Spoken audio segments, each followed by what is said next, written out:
जय हिंद दोस्तों, मैं संजीत कुमार। आपका स्वागत है आपके अपने चैनल संजीत एकेडमी में। मैं संजीत कुमार आपको हम पढ़ा रहे क्या एनसीईआरटी साइंस, और एनसीईआरटी साइंस में पढ़ा रहे अभी फिजिक्स। तो इससे पिछली क्लास में हम लाइट पढ़ाए थे, मतलब लाइट खत्म हो गया हुआ था। कुछ हम बोले थे कि आपको न्यूमेरिकल बता देंगे। ज़्यादा न्यूमेरिकल के लिए हम इसके लिए एक प्रैक्टिस बेस निकालेंगे, और प्रैक्टिस में हम आपको टोटल न्यूमेरिकल हम बताएंगे। तो ये एक नंबर क्या है, तो एक नंबर न्यूमेरिकल में कह रहा है। इसके बाद हम वेव एंड साउंड स्टार्ट करेंगे इस न्यूमेरिकल के बाद। इसमें कह रहा है प्रकाश वायु से 1.5 अपवर्तनांक, मतलब प्रकाश जो है ना वो वायु से कोई ग्लास, कांच की ग्लास है, क्या है, कांच की ग्लास है या कांच की प्लेट है, उससे होकर जो कांच की प्लेट है ना उसका वो 1.5 उसका अपवर्तनांक है। ये सवाल कह रहा है प्रवेश करता है, और कांच में प्रकाश की चाल कह रहा है कि कितनी होगी। क्या कह रहा है कि कांच में प्रकाश की चाल क्या होगा। तो हम आपको एक फार्मूला बताए होंगे, या अगर नहीं बताए होंगे तो अभी देख लीजिएगा। हम आपको एक चीज़ बताए होंगे कि अपवर्तनांक बराबर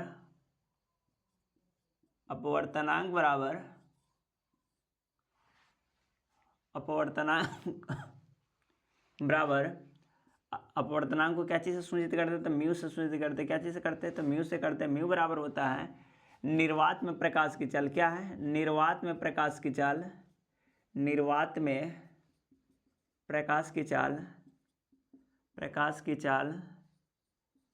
अब बट्टे में क्या होता है, माध्यम में प्रकाश की चाल। क्या होता है बट्टे में, माध्यम में प्रकाश की चाल, माध्यम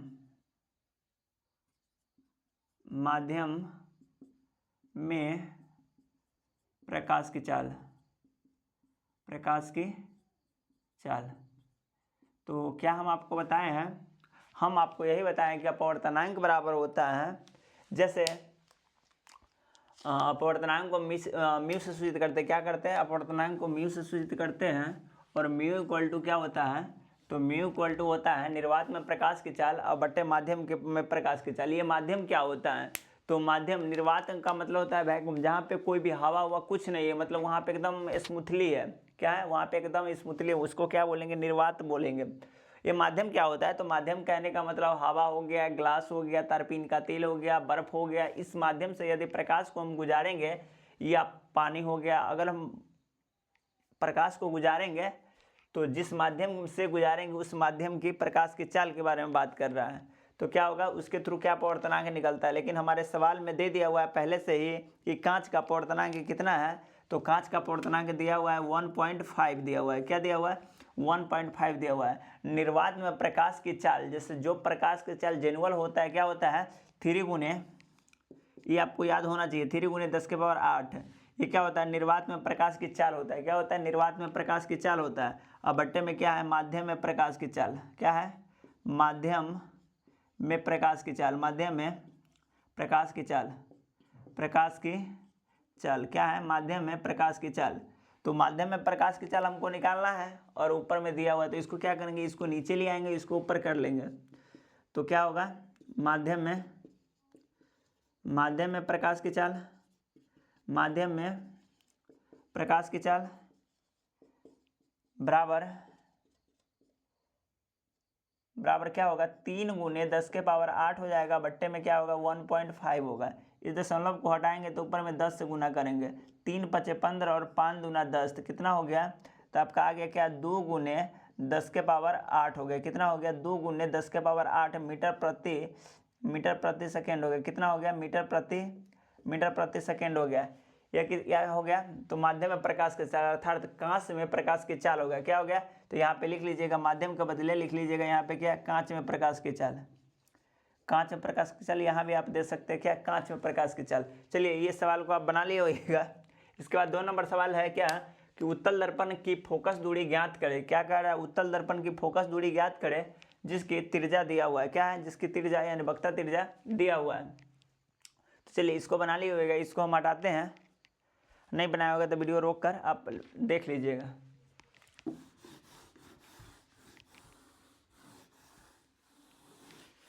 वीडियो रोक कर देख लीजिएगा, अगर फिर से न समझ में आए तो फिर से समझ लीजिएगा बैक आकर। चलिए, हम आपको बता रहे थे क्या, नंबर 2 नंबर में कह रहा है क्या, उत्तल दर्पण। तो हम आपको दर्पण में ये बताए थे कि ये दर्पण क्या हो गया, ये दर्पण हो गया, ये बाहर कलई किया हुआ है तो कौन सी है, तो ये हो गया आपको अवतल दर्पण हो गया। क्या है, अवतल दर्पण हो गया। और ये वाला भाग जब कलई किया हो तो ये दर्पण कौन होगा, तो ये दर्पण हो जाएगा आपका उत्तल दर्पण। क्या होगा, उत्तल दर्पण। क्या हो गया, ये हो गया उत्तल दर्पण आपका। क्या हो गया, ये हो गया उत्तल दर्पण। क्या हो गया, तो ये उत्तल दर्पण हो गया, ये हो गया अवतल दर्पण। लेकिन हमारे सवाल में कौन सी दर्पण के बारे में बात कर रहा है, तो हमारे सवाल में उत्तल दर्पण के बारे में बात कर रहा है। तो हम यहाँ पे क्या करेंगे, अवतल दर्पण को नहीं लेंगे। क्या करेंगे, अवतल दर्पण को नहीं लेंगे। तो अवतल दर्पण को यहाँ से हम हटा देते हैं। क्या करेंगे, यहाँ से हटा देंगे। यहाँ से हम अवतल दर्पण को हटा दिया। जब अवतल दर्पण को हटा दिए, उत्तल दर्पण है, तो आपको हम बताए थे कि जो मुख्य अक्ष होता है कहाँ होता है, तो मुख्य अक्ष ये होता है। कौन होता है, मुख्य अक्ष ये होता है। तो ये मुख्य अक्ष हो गया। अगर मान लीजिए यह सेंटर है तो इसके बीचों बीच में क्या होगा, एफ होगा। क्या होगा, एफ होगा। क्या होगा, एफ होगा। और ये क्या होगा, यहाँ पे पोल होगा। क्या होगा, पोल होगा। तो एक फार्मूला हम आपको लास्ट क्लास में बताए होंगे कि एफ बराबर क्या होता है, तो r/2 होता है। क्या होता है, r/2। ये एफ स्मॉल वाला एफ है। तो एफ बराबर क्या बताए थे आपको, r/2 होता है। जहाँ r क्या हम आपको बताए थे, तो r हम आपको बताए थे वक्रता त्रिज्या होता है। क्या होता है, वक्रता त्रिज्या होता है। वैसे भी अगर आपको फॉर्मूला नहीं याद है तो हम आपको वक्रता केंद्र वक्रता त्रिज्या के बारे में हम आपको बताए थे कि यहाँ से और पोल के बीच में, मतलब सी से और पोल के बीच की दूरी को हम आपको बताए थे क्या होता है, वक्रता त्रिज्या होता है। क्या होता है, तो वक्रता त्रिज्या होता है। तो सी से लेके पी के बीच की दूरी को क्या बोलेंगे, वक्रता त्रिज्या बोलेंगे। अभी हम आपको बताएं और इससे पहले भी क्लास में बता चुके हैं कि जो ये एफ होता है ये सी और पी के बीचों बीच होता है। तो ये मान क्या लीजिए, ये दिया हुआ है सवाल में कितना, 32 दिया हुआ है। तो जब ये बीचों बीच में तो 16 इधर होगा, 16 इधर होगा। अगर आपको इस तरह के फोटो बना के आप करिएगा तो आपको फार्मूला ना भी याद है तो बन जाएगा। लेकिन अगर आप फार्मूला में रखिएगा तो एफ आपका निकालना है। एफ का मतलब क्या है, फोकस दूरी हो गया। मतलब एफ से लेकर पी के बीच की दूरी को क्या बोलेंगे, फोकस दूरी बोलेंगे। आर दिया हुआ है कितना, 32 दिया हुआ है। 32/2 कितना हो गया, 16 सेंटीमीटर इसका आंसर हो गया। कितना हो गया, 16 सेंटीमीटर इसका आंसर हो गया। इसके बाद थर्ड नंबर सवाल में देखेंगे। थर्ड नंबर सवाल ये कह रहा है कि किसी अवतल लेंस की फोकस दूरी 15 सेंटीमीटर है। क्या कह रहा है, अवतल लेंस के बारे में बात कर रहा है। ऊपर वाला सवाल था वो दर्पण का था, नीचे वाला लेंस का है। कह रहा है क्या है कि किसी अवतल लेंस की फोकस दूरी 15 सेंटीमीटर है। बीम मतलब होता है वस्तु। हम आपको पिछली क्लास में बताए थे। एनसीईआरटी या एससीईआरटी क्या करता है, वस्तु की जगह पे वह बिंब का इस्तेमाल करता है। क्या करता है, तो आपको घबराने की जरूरत नहीं है। वह बिंब की जगह पे क्या आप समझिएगा, उसको वस्तु लिखा हुआ है। तो क्या कह रहा है कि किसी अवतल लेंस की फोकस दूरी 15 सेंटीमीटर है। बीम मतलब वस्तु को लेंस से दूरी पर रखे। कितना, लेंस की दूरी पर रखे। कितना दूरी पर रखे कि इसके द्वारा वस्तु का लेंस से 10 सेंटीमीटर की दूरी पर बने प्रतिबिंब और आवर्धन विकारा की ज्ञात करने के लिए। बने प्रतिबिंब क्या होगा और आवर्धन विकारा क्या ज्ञात करने के लिए। तो आइए हम थर्ड नंबर न्यूमेरिकल में देखते हैं।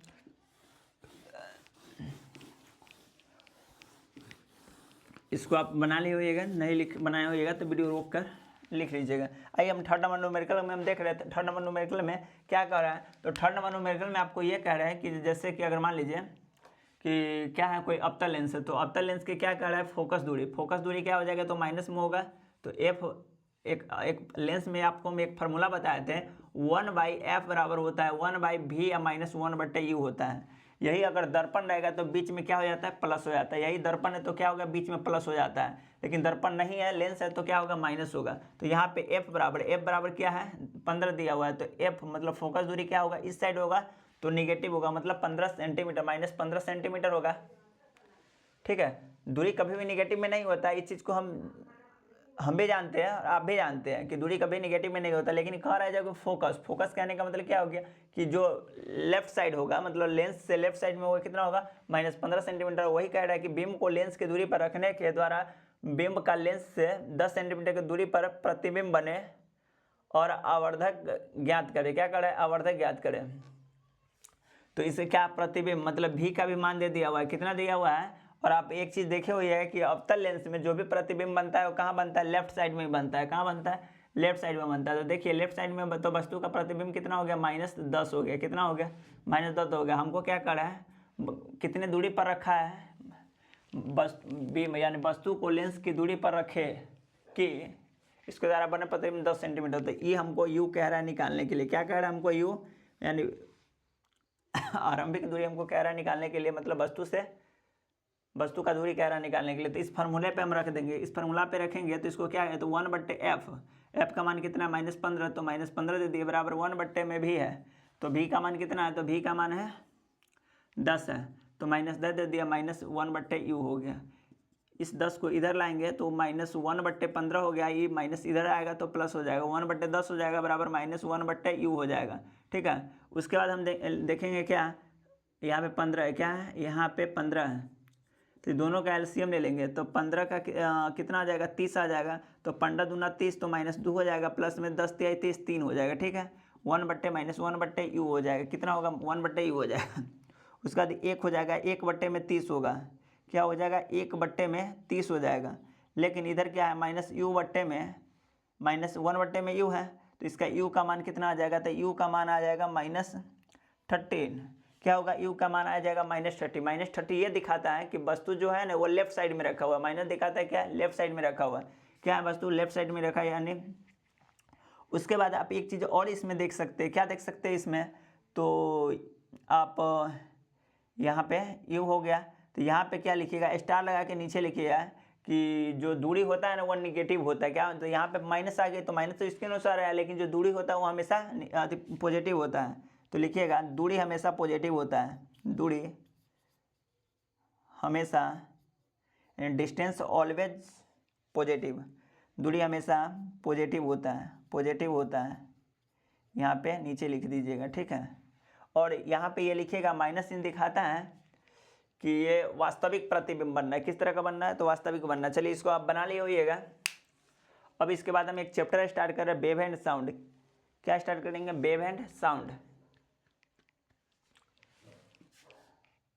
और सॉरी इसके बाद क्या कह रहा है हमको, आवर्धक भी कह रहा है निकालने के लिए, क्या कह रहा है, तो आवर्धन भी कह रहा है, आवर्धन भी कह रहा है निकालने के लिए। तो देखिए आवर्धन कह रहा है हमको निकालने के लिए, तो आवर्धन बराबर लेंस में हम आपको आवर्धन बराबर फार्मूला बताए थे,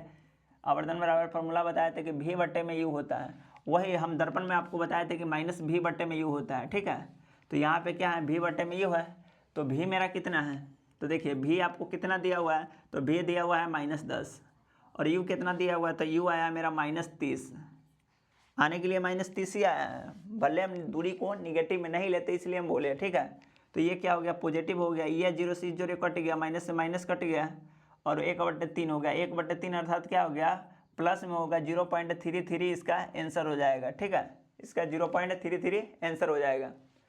चलिए, तो इतना आप समझ गए होइएगा। इसके बाद आइए हम पढ़ेंगे क्या, वेव एंड साउंड पढ़ेंगे। चलिए इसको लिख लिए होइएगा।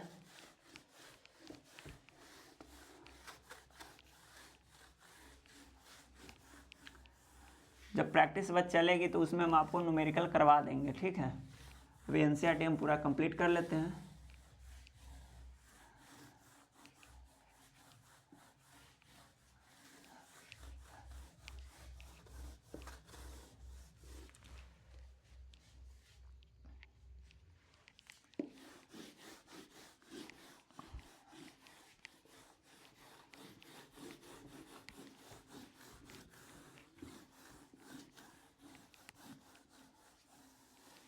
चलिए लिखिएगा क्या, एक न्यू टॉपिक लिखिएगा, वेव एंड साउंड। कौन सी टॉपिक है, तो लिखिएगा वेव एंड साउंड, मतलब तरंग एवं ध्वनि, तरंग एवं ध्वनि, तरंग एवं ध्वनि। नीचे लिख लीजिएगा क्या, वेव एंड साउंड। क्या लिखिएगा, wave and sound, wave and sound. ये वेव होता क्या है, तरंग, तो आइए इसके बारे में हम समझेंगे या समझने का प्रयत्न करते हैं। वेव आप देखे होइएगा कि यह क्या होता है, कंपन के द्वारा उत्पन्न होता है। जैसे कि मान लीजिए आप एक थाली ले लीजिए, थाली पे कस के कोई भी चीज़ से पेन या कुछ लोहे से आप उसको कस के दीजिएगा तो एक वाइब्रेट के तरह उत्पन्न होता है। क्या होता है, एक वाइब्रेट, उसके तहत ध्वनि भी उत्पन्न होता है, हम उससे नकार नहीं रहे हैं, लेकिन क्या होता है, एक वाइब्रेट उत्पन्न होता है। तो वाइब्रेट उत्पन्न होता है तो आप देखिए क्या कि वह एक वेव के तौर पे काम करता है। क्या करता है, एक वेव के तौर पे काम करता है। चलिए आपको नहीं समझ में आया होगा, आप एक चीज़ और एग्जाम्पल ले सकते हैं। आप पोखर या तालाब में कभी भी कंकड़ या आप एक पत्थर को स्लाइड के वे में मारिएगा ना, तो क्या करता है, एक वेव की तरफ बनते चल जाता है, और क्या होता है, कंपन करते करते वह आगे निकल जाता है। क्या होता है, वह आगे निकल जाता है। क्या होता है, कंपन करते करते वह आगे निकल जाता है। वह क्या करता है, लहरों की तरह होता है। क्या होता है, लहरों की तरह होता है। तो आइए हम लिखेंगे क्या, वेव के बारे में लिखेंगे। तो पहले लिखेंगे, पहले हम वेव के बारे में जानेंगे, उसके बाद हम क्या, तो उसके बाद हम क्या चीज़ के बारे में पढ़ेंगे, तो इसके बाद हम पढ़ेंगे वेव के बाद क्या चीज़ के बारे में, साउंड के बारे में पढ़ेंगे। तो लिखिएगा यह एक प्रकार के, मतलब तरंग एक प्रकार के, लिखिएगा तरंग एक प्रकार के लहर है, तरंग एक प्रकार के लहर है। क्या है, लहर है। तरंग एक प्रकार के लहर है, या मोशन भी कह सकते हैं, यानी गति या मोशन भी कह सकते हैं। इसको क्या बोलेंगे, मोशन भी कह सकते हैं। तरंग एक प्रकार के लहर या मोशन है, ठीक है। जैसे कि यह इस तरह से काम करता है, ठीक है ना, इसीलिए इसे क्या बोलते हैं, लहर या मोशन बोलते हैं। क्या बोलते हैं, लहर या मोशन बोलते हैं। ये जो तरंग होता है ना, ये दो प्रकार का होता है, एक होता है यांत्रिक तरंग और एक होता है अयांत्रिक तरंग। मतलब एक होता है मैकेनिकल और एक होता है क्या, नॉन मैकेनिकल।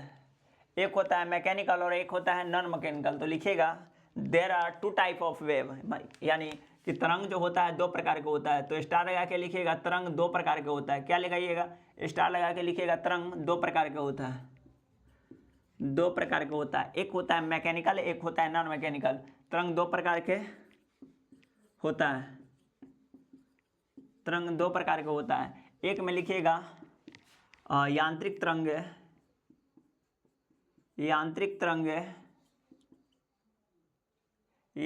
तरंग, और दूसरा में क्या होता है, अयांत्रिक तरंग, यानी नॉन मैकेनिकल वेव। अयांत्रिक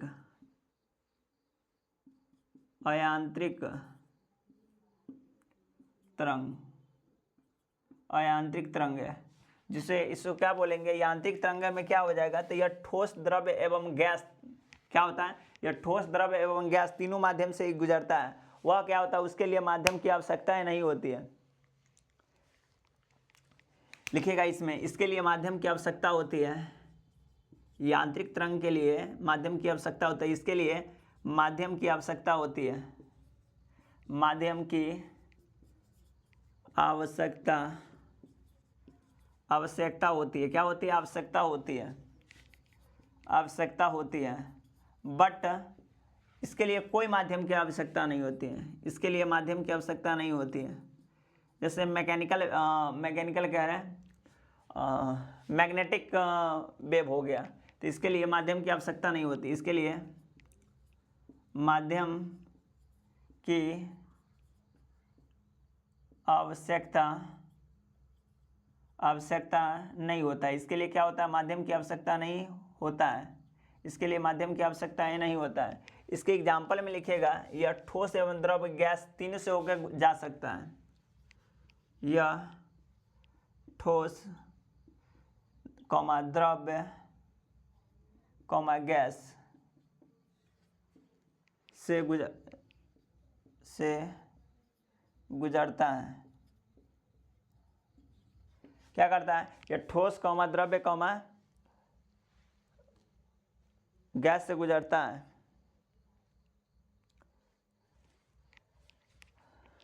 यह क्या होता है, इसमें क्या होता है, इलेक्ट्रोमैग्नेटिक फोर्स होता है। क्या होता है, इलेक्ट्रोमैग्नेटिक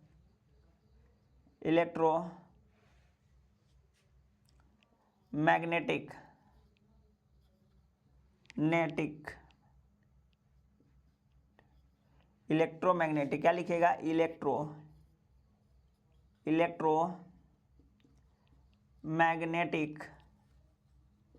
इलेक्ट्रोमैग्नेटिक वेव भी बोल सकते हैं इसको। क्या बोलेंगे, इलेक्ट्रोमैग्नेटिक वेव भी कह सकते हैं। क्या बोलेंगे इसको, इलेक्ट्रोमैग्नेटिक वेव भी कह सकते हैं। मतलब इलेक्ट्रोमैग्नेटिक वेव के लिए माध्यम की आवश्यकताएं नहीं होती है। क्या होता है, इलेक्ट्रोमैग्नेटिक वेव के लिए माध्यम की आवश्यकताएं नहीं होती है। उसके बाद लिखिएगा यांत्रिक तरंग है। इसके बाद हेडिंग लगा के लिखिएगा क्या, यांत्रिक तरंग है। इसके बाद क्या लिखिएगा, हेडिंग लगा के। और हाँ, ये आपको हम बता देते हैं कि ये कौन कौन सी चैप्टर में है, जैसे एनसीईआरटी के कौन कौन से चैप्टर में है। तो हम आपको एक बात बता देते हैं, कक्षा 8 के चैप्टर नंबर 13 में, कितना में, 13 में है। कक्षा 8 के चैप्टर नंबर 13 में है, चैप्टर नंबर 13 में, और कक्षा 9 के चैप्टर नंबर 12 में आपको वेव एंड साउंड से रिलेटेड टॉपिक मिल जाएगा, ठीक है, एनसीईआरटी में। चलिए इसके बाद क्या लगाइएगा हेडिंग, यांत्रिक तरंगे लगाइएगा। क्या लगाइएगा? यांत्रिक तरंगे। क्या लगाइएगा? यांत्रिक तरंगे। इसको लिख लिए होइएगा, नहीं लिखे होइएगा तो वीडियो रोक कर लिख लीजिएगा।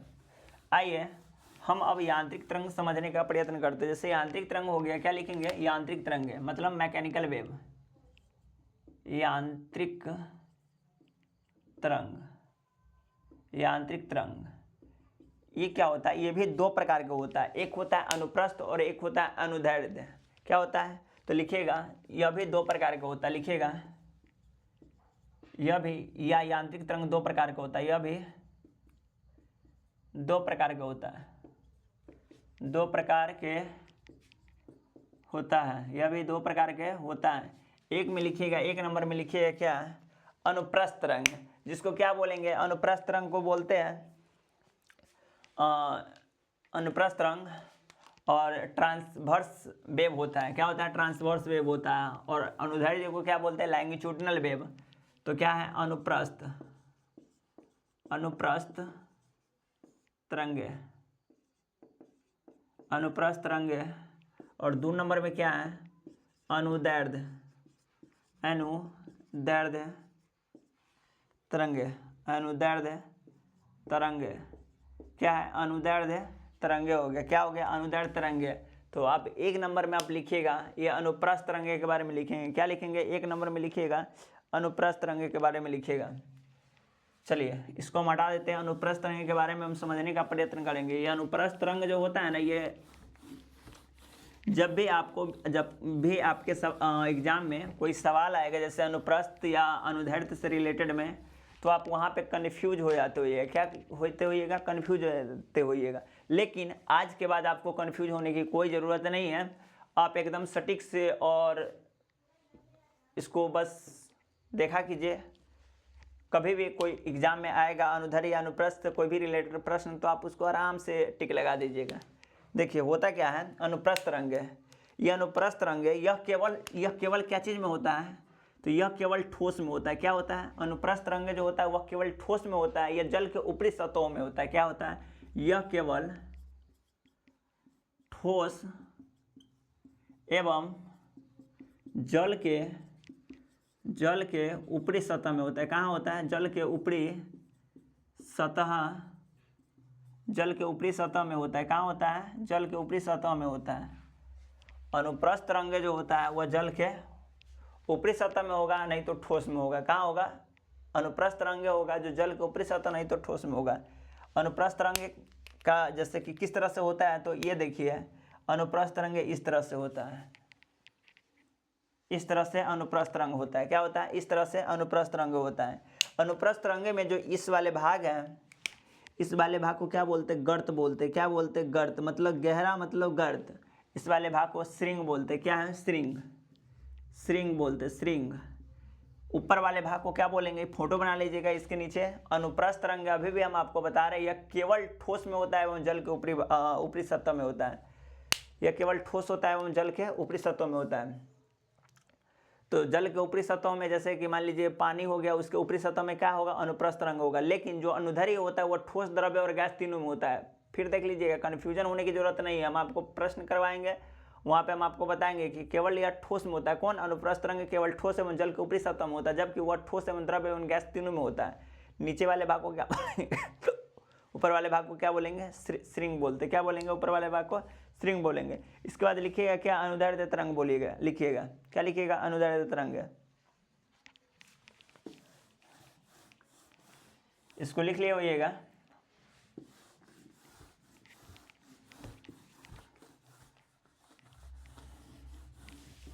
फोटो भी बना लीजिएगा नीचे में।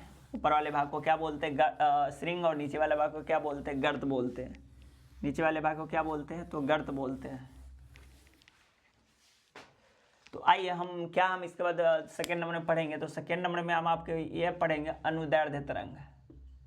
अनुदैर्ध्य, इसको बोलते हैं क्या? इंग्लिश में लॉन्गिट्यूडनल वेव बोलते हैं। अनुदैर्ध्य तरंग, तरंग। अनुदैर्ध्य तरंग क्या है? तो लिखिएगा यह ठोस, द्रव्य एवं गैस तीनों अवस्थाएं में पाया जाता है। यह ठोस, द्रव्य एवं गैस तीनों अवस्थाएं में पाया जाता है। लिखिएगा यह ठोस, द्रव्य एवं गैस तीनों अवस्था में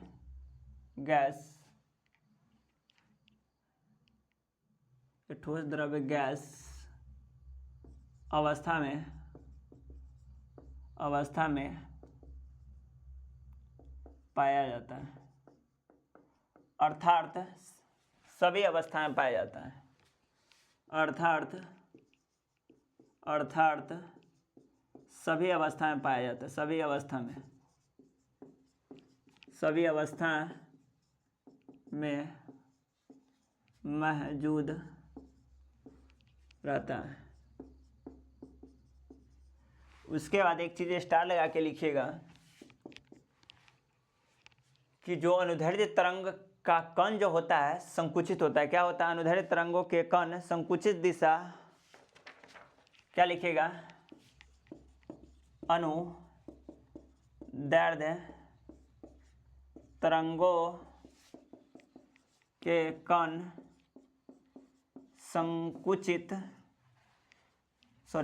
अनुदैर्ध्य तरंग के कण संचरण व संचरण का दिशा व तरंग की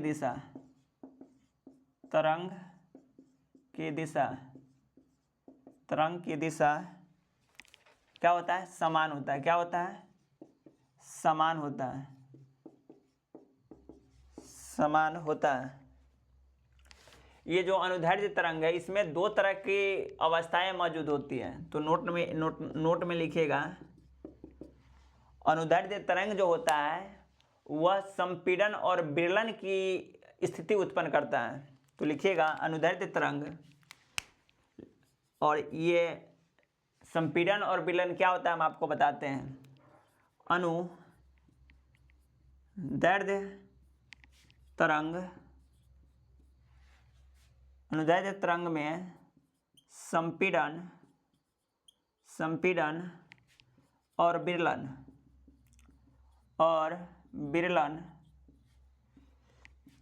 की अवस्था उत्पन्न होती है। क्या होगा?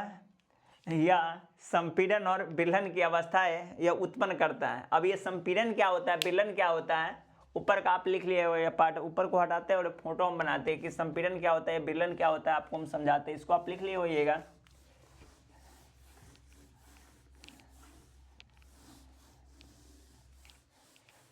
देखिए जैसे जैसे हम पढ़ा रहे हैं उस हिसाब से आप एनसीईआरटी बुक का वो चैप्टर पढ़ लीजिएगा तो आपके लिए बहुत ही अच्छा होगा, बहुत कुछ अच्छे से समझ पाइएगा। तो देखिए हम आपको ये बता रहे थे कि ये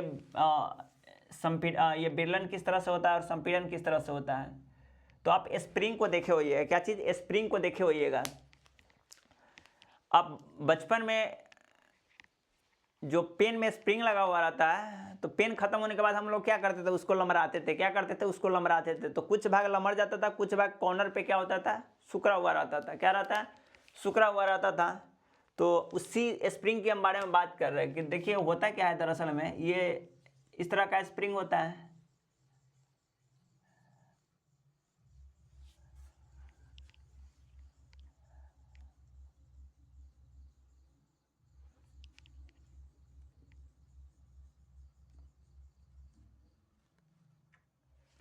इस तरह के स्प्रिंग होता है। जब इसका भाग सुकड़ा हुआ हो तो इसको क्या बोलेंगे? संपीड़न बोलेंगे। इसको क्या बोलेंगे? संपीड़न बोलेंगे। संपीड़न बोलेंगे। क्या बोलेंगे? इसको संपीड़न बोलेंगे। और जब यह भाग लॉन्ग में हो, लंबा हो जाए तो इसको क्या बोलेंगे? विरलन बोलते हैं। क्या बोलते हैं? इसको विरलन बोलते हैं। क्या बोलेंगे इसको? तो इसको बोलते हैं विरलन। क्या बोलेंगे? इसको विरलन। तो जब सुकड़ा हुआ भाग को क्या बोलेंगे? संपीड़न, और हटा हुआ भाग को क्या बोलेंगे? विरलन बोलेंगे। क्या बोलेंगे? हटा हुआ भाग को क्या बोलेंगे? विरलन बोलेंगे।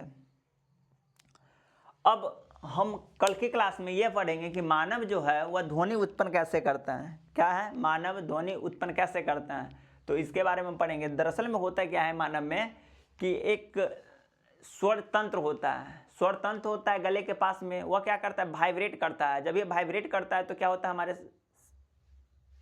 मुंह से आवाज निकलती। क्या होता है? आवाज निकलता है। क्या होता है? आवाज निकलता है।